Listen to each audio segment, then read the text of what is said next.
accept them. But let's do things properly. Let's have the Speaker summoning them through the Secretary of Parliament. We are available anytime from tomorrow until Wednesday. So it should not take any longer. South Africans are waiting for explanations. Women of our country are expecting explanations. They want to be assured that this issue is being looked at very seriously. It's unfortunate that when people have to account, they look for technical loopholes and legal routes, because it's quite clear that instead of just coming with the information, G4X is looking for all legal routes possible. But what is clear, I think the resolution of this meeting is that we can't proceed without them, and the Speaker will need to be contacted today to issue summons, and we will communicate with all the stakeholders, and we would like to, okay, before we conclude, Minister Lamola. Yeah, thank you very much, Honorable Chairperson. I also share the sentiments of the committee that this is a very serious matter, and as honorable members are aware, Parliament is in recess now. We ourselves also had to sacrifice to come here. We also had to take out of our commitments for today. I was supposed to be having a meeting. Today I have a meeting with the President. It was my allocated date in terms of our MTSF targets for all ministers that the President is meeting individually since the beginning of the week. And today is the date of the security cluster. So the President agreed that we could meet him later in the evening, in particular myself, at 8. So I am also very disappointed that we could not be able to proceed, but we want to assure the committee of our commitment to come at any day that you will summon us, because we believe that it is in the public interest that the public knows what we knew, what happened, and what is going on in terms of capturing the fugitive that has escaped from our facility. So as soon as you summon us, we commit that we will definitely return and account to the nation. The only dilemma we also have, Chair, which maybe I suspect from reading from the inspecting judge, is that we on a daily basis receive media inquiries to respond to what did we know and so forth. And we had thought that us accounting into this house will also help to clarify the media, but it will also free us to also comment and so forth. But we are hopeful that you will soon invite us so that we are also free to comment, because we also don't want to look like we're disrespecting the committee when we are now seen only dealing with the media inquiries, responding and not coming to the House. So we commit that we will definitely come back on whatever date that you summon us to come back. Thank you. Thank you, Minister. No, you will not be summoned. Wanted that clarity, Chair. Is it an invite? Does the Minister want a summons or not? So, no, this side is very cooperative. You will not be summons. We have a clear candidate for summons. I think that was Honourable Deputy Minister. Yeah, good morning, Chairperson. Good morning, honourable members, Minister, Deputy Minister, Commissioners, and everybody here. Obviously, what I'm going to raise has not been canvassed with the Minister. I understand the outrage that has been expressed. I'm thinking almost everybody, except maybe the legal representatives of GFOS, are annoyed by what is being done by GFOS. It's holding everybody in contempt. In my language. They look down upon us.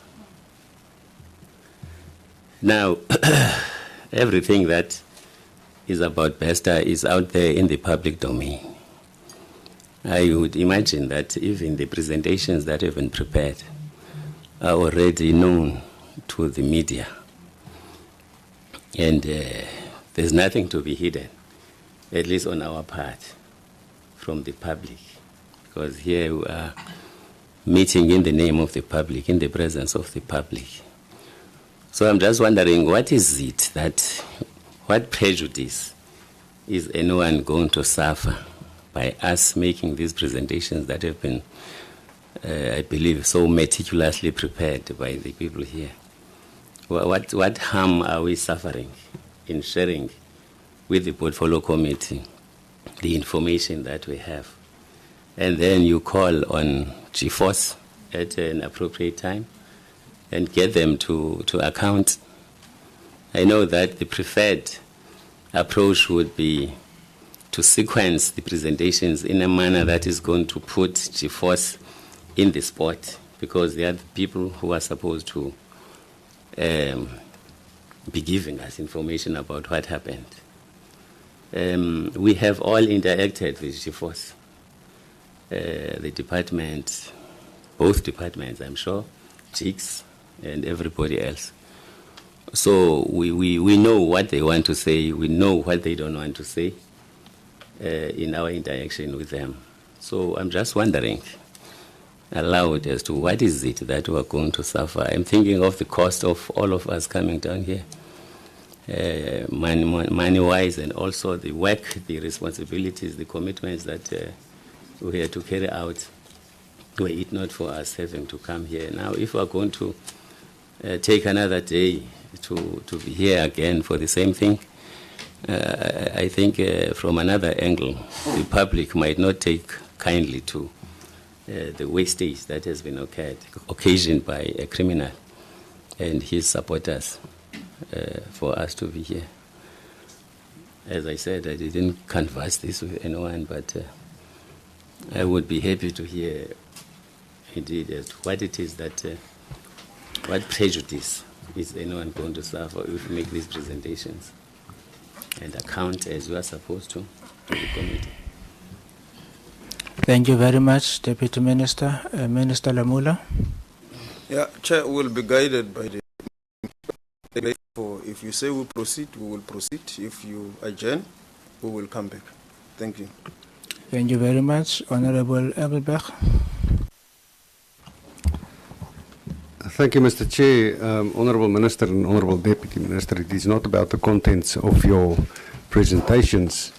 It is about the contents and the line of my questions that I don't want G4S to have before them before we ask them, because we know what is going to happen if they are the last ones that come. It is critically important for the credibility of this process that G4S, who is the main role player, appears first. And then, from whatever they answer to my colleagues' questions, we will then be in a better position to pose questions to yourself, to the National Commissioner and other role players. So I must insist that we want to question G4S first, before anyone else. Thank you, Honourable Engelbrecht. Honourable Swart. Yes, Chair, I fully appreciate what the Deputy Minister says, and it is regrettable. Advocate Winks says he has a very limited mandate, but I would think it's probable that he also has a watching brief to attend today's sit-in and to ascertain our lines of questioning. And yes, you make the correct point that a lot of the information is in the public domain, but I would think that that could be as we've seen with other parliamentary sit-ins, where lawyers are involved, often it is on the basis of a watching brief to ascertain what is exactly said and to enable their client then to prepare in advance. And for that reason, we would like G4S to be the first to present. Thank you, Chair. We all covered, members. Have we sufficiently covered the issue of prejudice? Honorable Khoza.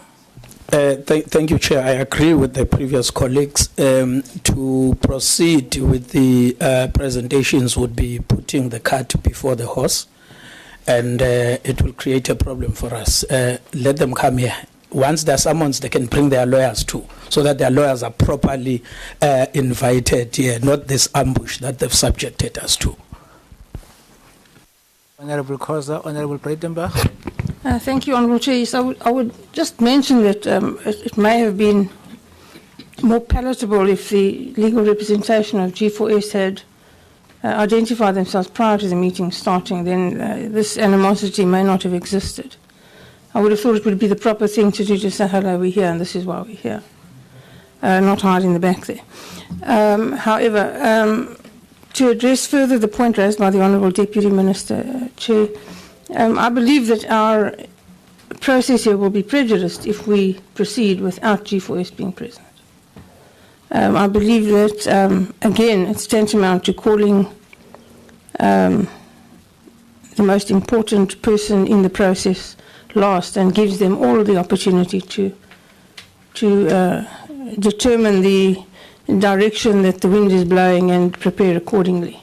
And that the effectiveness of this entire process that we're undertaking, which is in the public interest, which is why we're all here, is in the public's interest. We're all elected to represent the public and protect them. And I believe that will seriously prejudice what we have set out to do. If we continue without G4S, I'm very mindful of the expenditure undertaken to be here today. But I believe that pales into insignificance when comparing it to what it is that we hope to achieve. Thank you, Chair. Thank you very much, Honorable Breitenbach. Honorable Jada. Thank you very much, Chair. I understand where the Minister is coming from in terms of the resources and time, Chair. I think we note that, but also, Chair, I think there are questions, as I said earlier, that we might want to know from G4s, and that the department, already the department story is out there.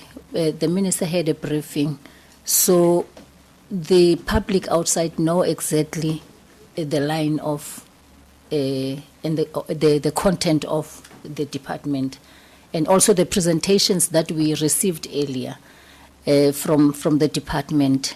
We already have the information from the side of the department. We want G4s to come now and present to us, so that when we get these presentations formally, so we're able to form one response, Chair, in line with it. But we note that, Deputy Minister, your consent. Thank you, Chair. But can we just continue and saying, let them come another day? Thank you, Chair. Thank you very much. I think we have canvassed issues, and the resolution of the committee is that one, G4S will be summoned to appear on the date that will be agreed upon between ourselves and the Speaker of the National Assembly, and the date will not be the one as determined by G4S. We will determine the date together with the Speaker of the National Assembly, and the date is it should be quite soon, because we want to conclude the matter as soon as possible. Two, we would like to take this opportunity to really say we are sorry to all the people who came to this meeting, hoping to make presentations, and those who burned the candlelight the whole night preparing for the presentations.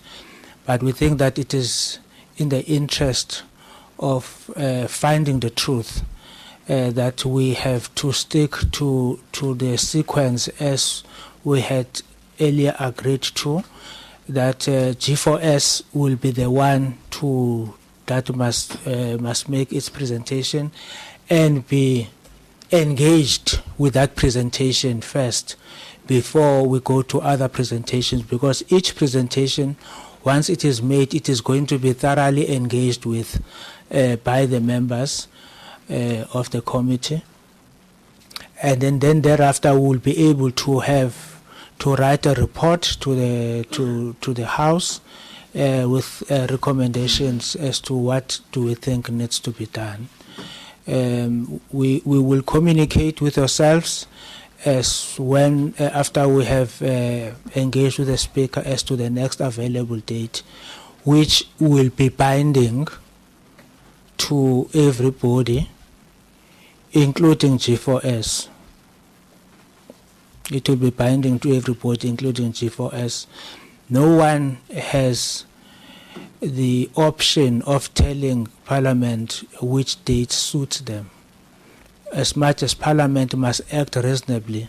But having taken everything into consideration, we will come up with a date, and we expect G4S to abide by that particular date.